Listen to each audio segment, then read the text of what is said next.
Don Bassini, I want to thank you for helping me organize this meeting here today. And also the other heads of the 5 families from New York, New Jersey.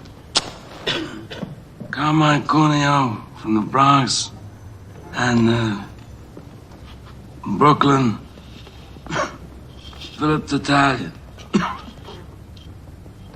From Staten Island, we have with us Victor Strachey and all the other associates that came as far as from California, Kansas City, and all the other territories of the country. Thank you.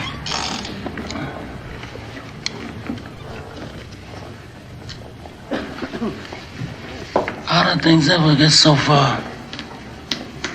I don't know. It was so unfortunate, so unnecessary. Talia lost a son. I lost a son.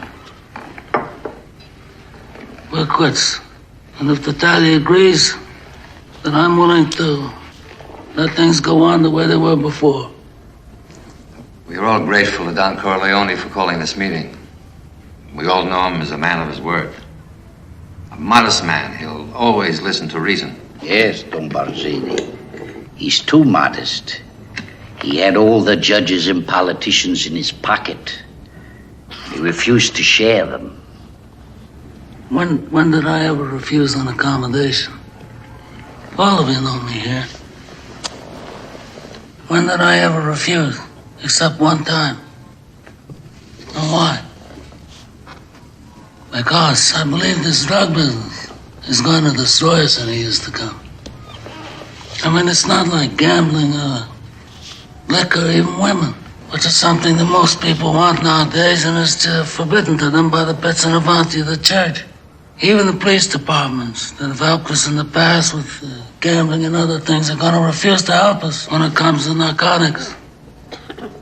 And I believed that then, and I believe that now. Times have changed.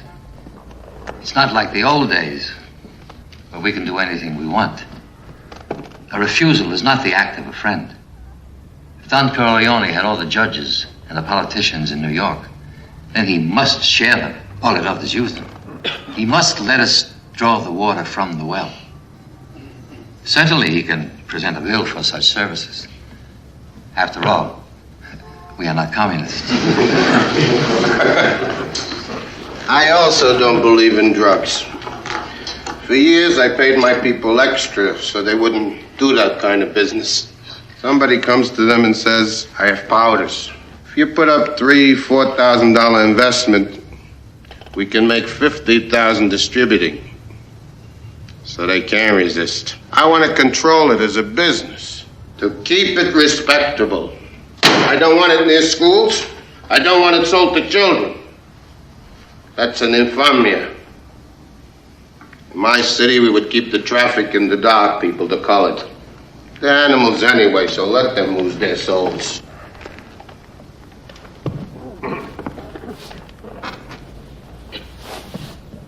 I hope that we could come here and reason together. And as a reasonable man, I'm willing to do whatever's necessary to find a peaceful solution to these problems. Then we are agreed. The traffic in drugs will be permitted, but controlled. And Don Corleone will give her protection in the East, and there will be the peace. But I must have strict assurance from Corleone. As time goes by and his position becomes stronger, will he attempt any individual vendetta? Look, we are all reasonable men here. We don't have to give assurances as if we were lawyers. You talk about vengeance. Is vengeance going to bring your son back to you? Or my boy to me? I forgo the vengeance of my son. But I have selfish reasons. My youngest son was forced to leave this country because of this Salazzo business. All right, I have to make arrangements to bring him back here safely, clear of all these false charges. But I'm a superstitious man. And if some unlucky accident should befall him, if he should get shot in the head by a police officer, or if he should hang himself in his jail cell, or if he's struck by a bolt of lightning, then I'm going to blame some of the people in this room. And that I do not forgive. But that aside, let me say that I swear on the souls of my grandchildren that I will not be the one to break the peace we've made here today.